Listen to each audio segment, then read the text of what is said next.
Well, Anna, right now I am on Evans Street near the Evans crossing, railroad crossing section. Just to the right of me, looking towards the north, is 14th Street, and then to the left of me, going south, is House Street. Behind me, I'm going to step out of the way and have our photographer zoom in. You can actually see what's going on. There are crews down there now working on that. What we're being told by witnesses, this happened around 3:30 this morning is when this happened. The train was heading towards the west.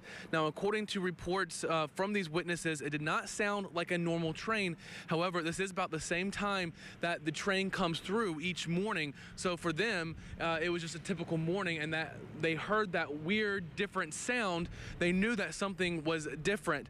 Now, we're also being told that first responders are telling us that 2 cars are leaking. We're trying to get more information on that as well. And we're also being told possibly this is due to some flooding that has been occurring in the area this morning. Storm Track 12 meteorologist Jonathan Weant playing a double role this morning, reporter and meteorologist for us today. Jonathan, where do you want to begin with which part of this story for us? Well, there's a lot to talk about, Anna. Right now, I am on Evans Street near the railroad crossing.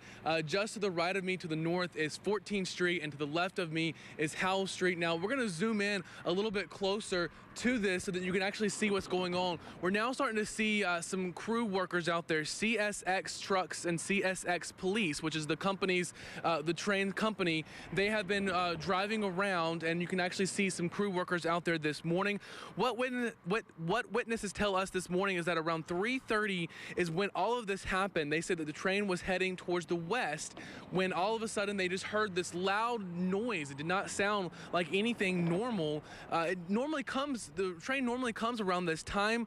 First responders are telling us that 2 cars on this train are leaking, and I just walked over across the street. They are setting up a command center, and the North Carolina Hazardous Material Regional Response Team just got to the scene.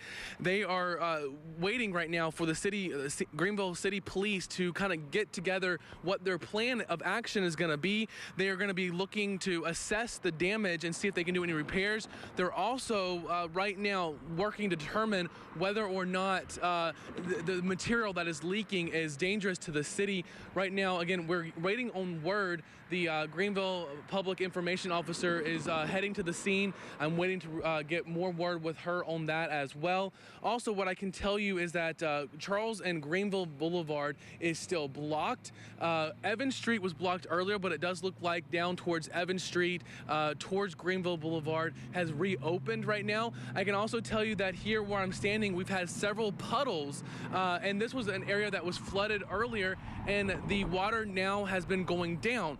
So that is some good news as well. But the main concern right now, again, is this train derailment, again, happening around 3:30 early this morning. And there are, again, 2 cars on that train that are leaking. No reports of any dangers to the city as of right now. Anna? What I'm going to do is I'm going to walk across the street one more time, get more information for you, and bring that latest as we go throughout the morning hours. Anna? Yeah, we appreciate that. And I think one of our top interests back here in the studio, Les and I are